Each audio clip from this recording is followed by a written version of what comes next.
Hey, what's up, everybody? Video 44 coming at you with another video. Alright, so took care of what I had to take care of. It's pretty warm, but it ain't crazy. Last summer showed me what real heat was. This is not that. This is nice warm heat, 87 degrees, something like that. Close to 87, I'm sure. And there was a time where I would have been so happy to see this as it pertains to it being cool, because we dealt with 100 and what? I think the high last year was 117 or something like that in the valley. Might have been some 115 or something, somewhere in that range. And I would definitely walked home in that. And actually wasn't, for what it was worth, it wasn't as grueling as one would think, because we had had so many hot days leading up to that 100, 100, 307, to where we had kind of almost conditioned ourselves for that type of uncomfortable heat.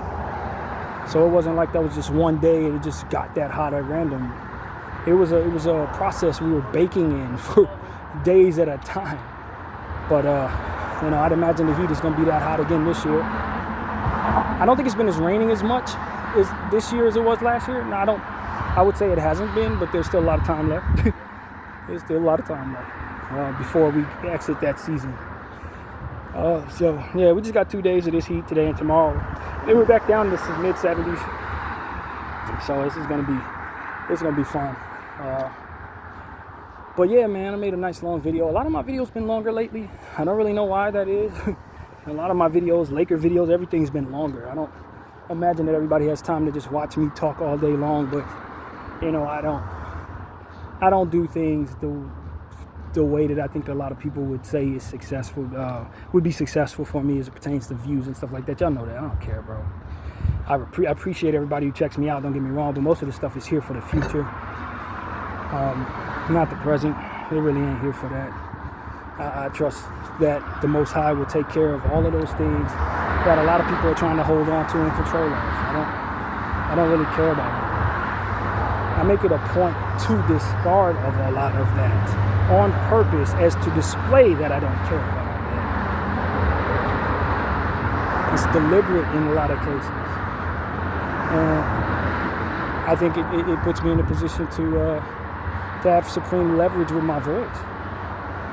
If I don't care how many people I reach, I don't care what comes out of my mouth as it pertains to who it's going to offend in the politics structure that we're in, I can say whatever I want when I want. And I just so happen to want to be koof. I just so happen to want to be respectful. I just so happen to not necessarily want to, cuss people out all day long and stuff like that.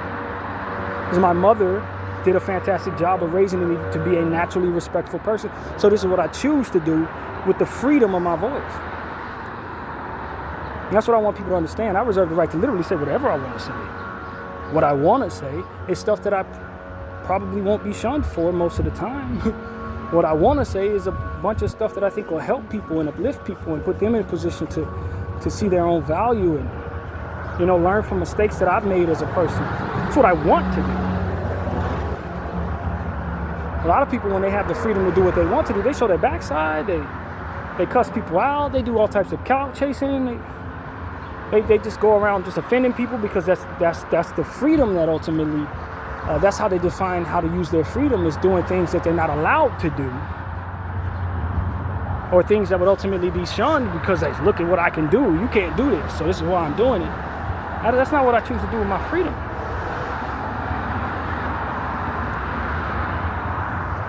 You can play what it is, most of what I say over national airwaves. It's how I desire to represent myself. But I reserve the right to maintain that freedom. Not only based on just the notion of the comfort and the power that it gives to the ego as it pertains to having that freedom, but because there are so many people who forego that freedom to their own detriment and to the detriment of what matters in their lives. Can't say that. Why? Because I'm going to piss off who? People who have skulls and bones and clothing and use the restroom and piss.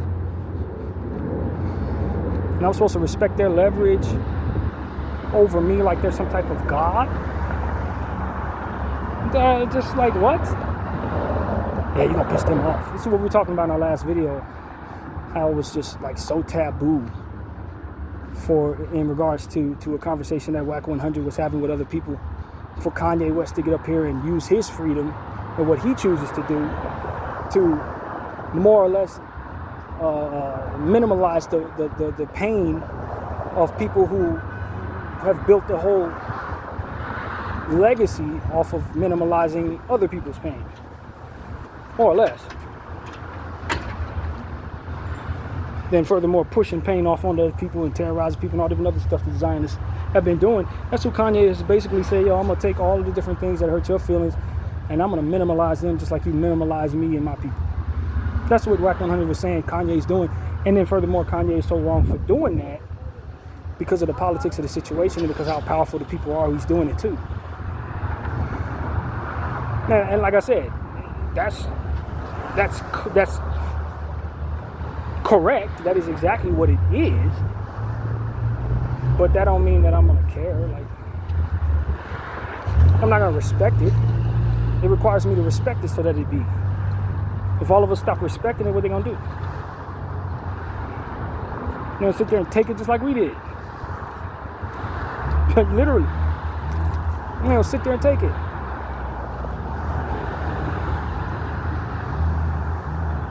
And while I don't think that nobody should have to do that when you go to offend an entire people, you're going to offend some good people, some bad people, some indifferent people.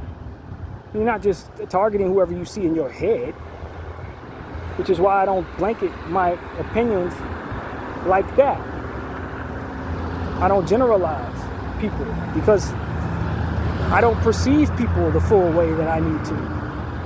I don't perceive who I'm talking to on the other end of this camera properly. Whoever I think is on the other end of that camera is probably not that person at all. Nobody like that in there. Might be an entirely different audience or a entirely different mindset that I'm actually communicating with. But in my head, I have an idea who I'm talking to. So I just think I'm speaking to that person or those people. That's not real. That's not what's actually going on there. So when you blanketly just say all people are this, all people are that, you're incorrect. You're very incorrect.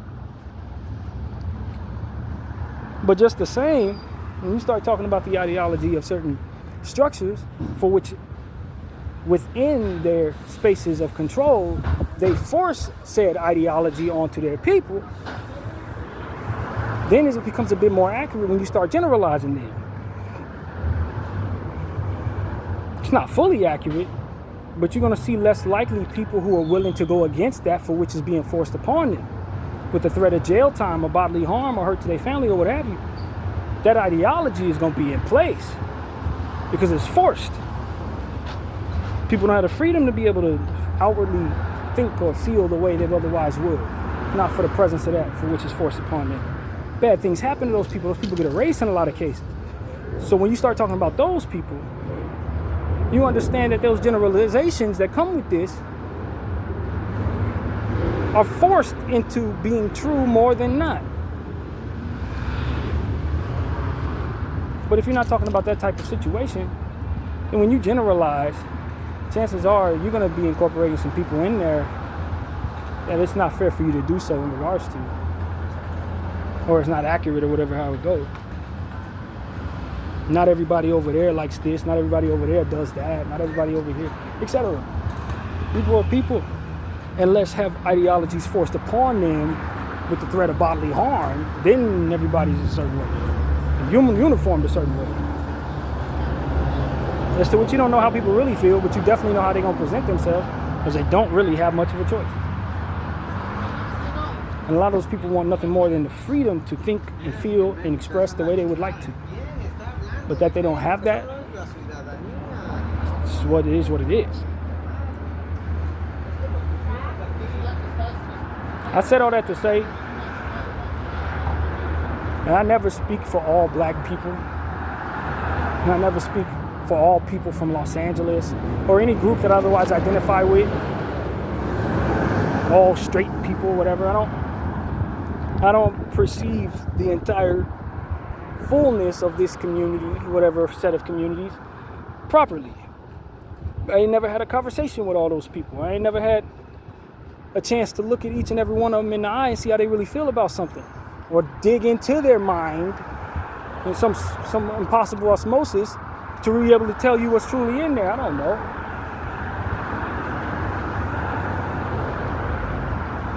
I just look at treatment of people, and I can generalize that treatment. I can say that we have been minimalized as it pertains to our pain. I can say that we've been treated poorly based on what's been pointed at our people. But there are going to be people within our people that are not going to feel the same way about that treatment. May not be as offended as maybe someone else or what have you. May not even disagree with it from within their individual minds. Who knows?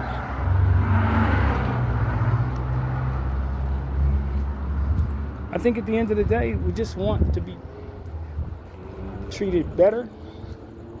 I want to see others get treated well. And I want to see those who control so much choose to use their freedom to do things that ultimately are still appreciated. Not just do whatever they want just because they have the freedom to do whatever they want, but to want the right things more so than just to want to do what others can't do, or what others would be shunned for doing, or what others would be scolded for doing, as a means of expressing their freedom and their appreciation for that freedom. Like a lot of people do who have all kinds of power. And just as I try to do with my voice. And I could say whatever I want. I reserve the right to say and do however I want. But I want to make people feel respected when I speak. I want to be respected as somebody who has some sense about him when he speaks. I want people to see me, and when they think about my people, have my image in mind as well as any other negative image to offset it.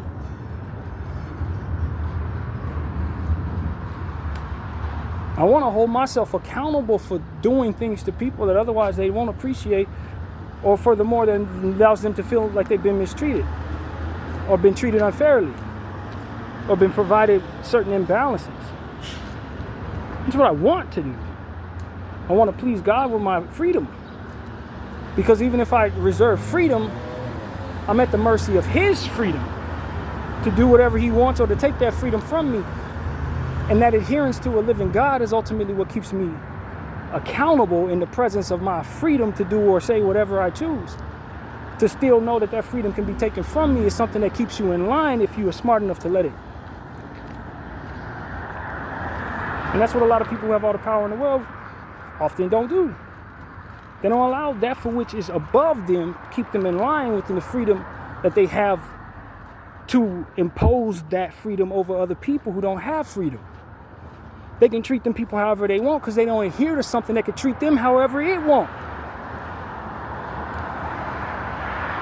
It's to never think that I'm fully free to do whatever I choose because I'm at the mercy of something that has greater choice, broader scope, and more importantly, a better understanding of me than I have of others that I otherwise can impose my freedom on. Unlike me not being able to look into your head and see what's in your heart, or know all of your people as to generalize properly, that for which holds me accountable and keeps me honest can most definitely be accurate in regards to assessing all of it. And looking into my heart and seeing what's in my head or whatever. And so I trust that its understanding is greater than mine, and then furthermore that it allows me freedom. It's something to ultimately mimic as it pertains to allowing others freedom as well. And if a greater entity sees the value in allowing you the freedom of motion, why too do you not see the value in following its lead as it pertains to what it is you proceed over?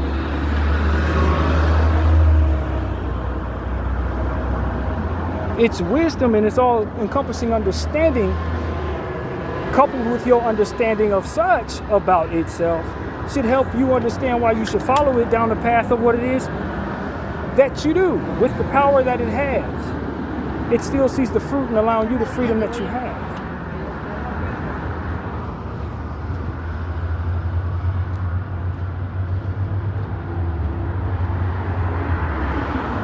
and without the presence of its example of how to gracefully utilize its power and how to respect that for which is underneath it with severely less power. If it has the wisdom to know that, and I perceive that it has the wisdom to know me more than I know of anyone else, why wouldn't I trust that its behavior is the behavior to follow? If I can't hurt God at all, and I can't do nothing to God, I can't take nothing from him, I can't do nothing to him. He can do anything to me. And he sees the wisdom in allowing me an opportunity to be at peace for any moment at a time, or the freedom to say whatever I gotta say. That's what he chooses to do with the all-understanding, all-encompassing power. The all-knowledge, the fullness of knowing everything and everyone. That's what he does with it. I want people to think about that. This is the behavior that he feels best represents him with all the understanding and knowledge in the world. It's to stand back and let you the freedom to do whatever you want. Figure yourself out. Free will is the wisest choice for him in regards to how to display himself in the presence of everything and everyone. To not hover over your shoulder all hours of the day, popping up, standing in front of you every time you get to move around. He could do that, but for whatever set of reasons, beyond our understanding, just like everything else within his vast of knowledge, he chooses the freedom to stand back and let us have the freedom of motion to choose. And that's what I'm telling y'all, like, these people, a lot of people don't know God. They don't respect him. They don't even perceive him properly. They cloud him in their perception of such a great thing, that they ultimately move in ways that are unwise for them, for which he's showing you what is wise for you. He behaves that way because it is what he wants you to do. By way of the respect of example, he shows you how to live amongst one another. It's why he's so gracious with the rest of us, because he knows that's what's going to keep us in a space where we're not constantly creating difficulties for one another. It's that if we mimic that behavior, we'll have the greatest peace within the lives that he created for us. That he's unselfish. It's why he values that behavior for him in the presence of things that are less great than him, less powerful than him. It's because he cares about how we treat one another that he continues to show us the example of how to do so instead of using his power doing whatever he wants to do. He can flush us down the toilet every 3 seconds if he wants to. That's not the choice of the example he wants to show us.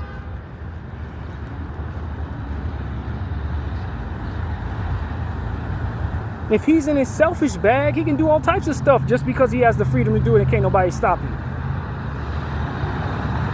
Just because he has the freedom to do it and ain't nobody, and people disrespect him. In the presence of all of our disrespect. You know what type of ridiculousness he could put us through if he wanted to, just to make himself feel better about that disrespect? And yet he, within his vastness of understanding and knowledge, represents himself in an unselfish fashion. That's the wisest choice for his behavior. Unselfishness is the wisest choice for his behavior, for his entire existence. Is to inspire those to be appreciative of him. To inspire everyone else to be unselfish so that they can too be appreciated in the presence of others. That's the presence of unselfishness, and love is an example. Unselfishness is a means of a choice for what to do with one's great freedom.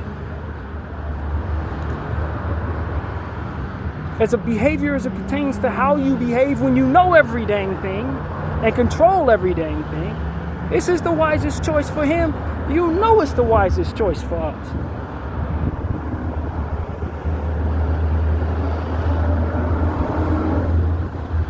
This is what I'm trying to get people to understand. This is the wisest choice for him. Of course, it's the wisest choice for us. It's that we don't know everything, and that we don't respect freedom, and that we are selfish beings, and that we don't love openly in the presence of our understanding. that we would need an entity who is as powerful and knowledgeable as him to show us how best to be unselfish. Otherwise, naturally in our spaces of reaction to our limitations, we will be unselfish, for which we do anyway, even with his example. We find ourselves being very selfish, find ourselves being very ridiculous with the power and the freedom that ultimately we find ourselves with.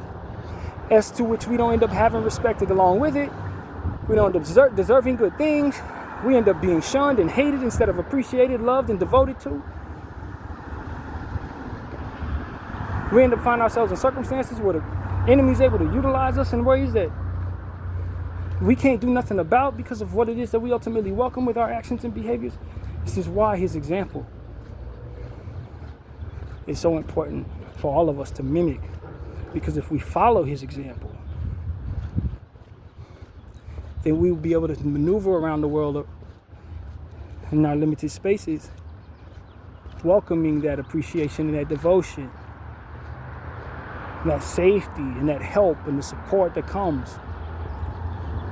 When the rain comes down on your house and it wipes it away, now you have a bunch of people coming to save you because you've inspired that devotion in your behavior of grace toward others and your unselfishness and your love toward others. And within the circumstances that are going to be without your control, you will find support. That's what God is trying to show us. His behavior will bring about if we mimic it to the best of our ability.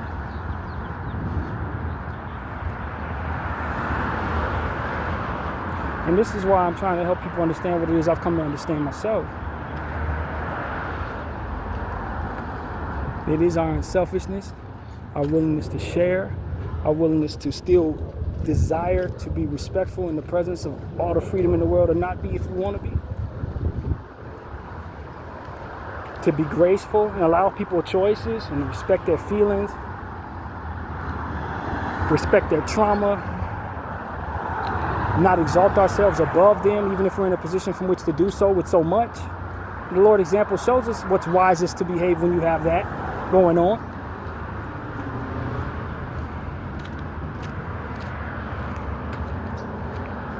And we ignore it a good portion of the time. And so we get the results that come with ignoring it. So many times over. So many examples of this.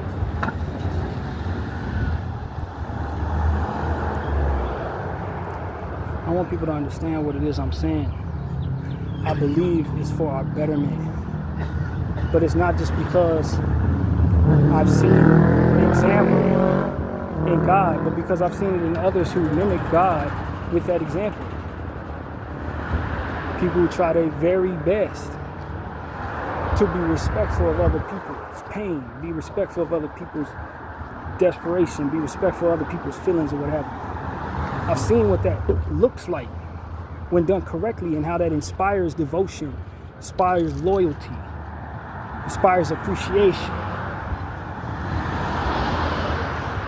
inspires that for which people tell the truth about your legacy and forgive you of things that otherwise you do wrong.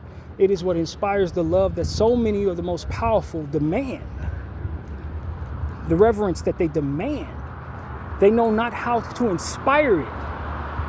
They do all the wrong things to inspire it, and then furthermore force it, which inspires more resentment, less safety, less reverence, and more likely that those with the balls to do it will try to bring them down, which the Lord does not want for us. That's all I'm trying to say, man. I'm a believer in God. I believe God is a believer in good. And there's the goodness in me, the goodness in you, the goodness in everybody that ultimately mimics the behavior that he shows us is most wise for him to display when he wants the people that he's created not to destroy one another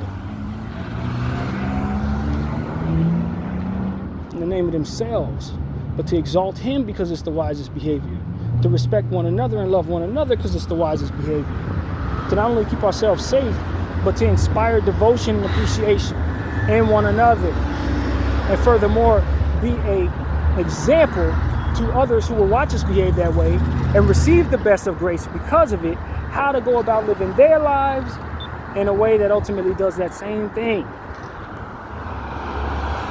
Video 44, I thank you all for watching.